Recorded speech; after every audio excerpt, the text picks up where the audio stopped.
আসসালামু আলাইকুম ওরহমতুল্লাহ। আলহামদুলিল্লাহ ওয়াহদা ওয়াসসালাতু ওয়াসসালামু আলা মাল্লা নাবিয়্যা বা'দা।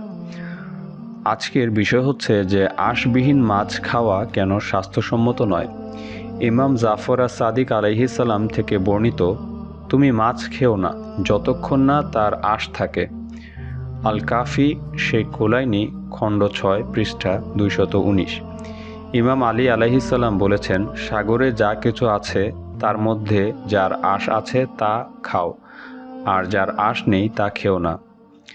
যে মাছের আঁশ আছে তা হালাল, যে মাছের আঁশ নেই তা হারাম। বৈজ্ঞানিক ব্যাখ্যা। এ নিয়মের পেছনে কয়েকটি বৈজ্ঞানিক দিক রয়েছে। প্রথমত, নাম্বার 1, টক্সিন ও স্বাস্থ্য ঝুঁকি। আঁশবিহীন মাছ সাধারণত তলদেশে থাকে। এরা পানি ও কাদার ময়লা, ব্যাকটেরিয়া, টক্সিন, ভারী ধাতু, সীসা, পারদ ইত্যাদি বেশি শোষণ করে। যেমন ক্যাটফিশ বা শিং মাছ পানি দূষণ পরিষ্কার করে, ফলে এদের শরীরে টক্সিন জমে যায় যা মানুষের শরীরের জন্য ক্ষতিকর। নাম্বার 2, পরজীবী বহন। আঁশ মাছের শরীরকে একটি প্রাকৃতিক প্রতিরক্ষার আবরণ দেয়, যা রোগ জীবাণু থেকে রক্ষা করে।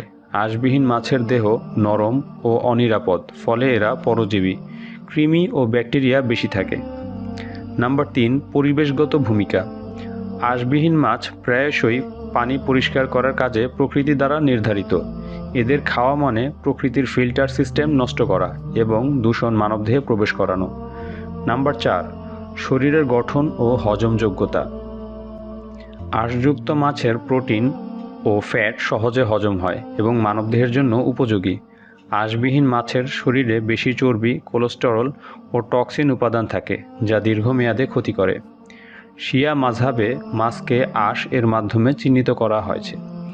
আঁশওয়ালা মাছ হচ্ছে নিরাপদ ও হালাল। আঁশবিহীন মাছ হচ্ছে দূষণ, টক্সিন, পরজীবী ঝুঁকি অর্থাৎ হারাম।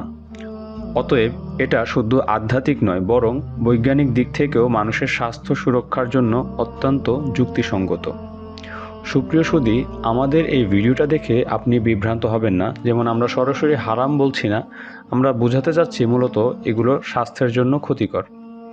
তো ভিডিওটি যদি ভালো লেগে থাকে অবশ্যই শেয়ার করবেন এবং আমাদের চ্যানেলটিকে সাবস্ক্রাইব করে আমাদের সাথে থাকবেন।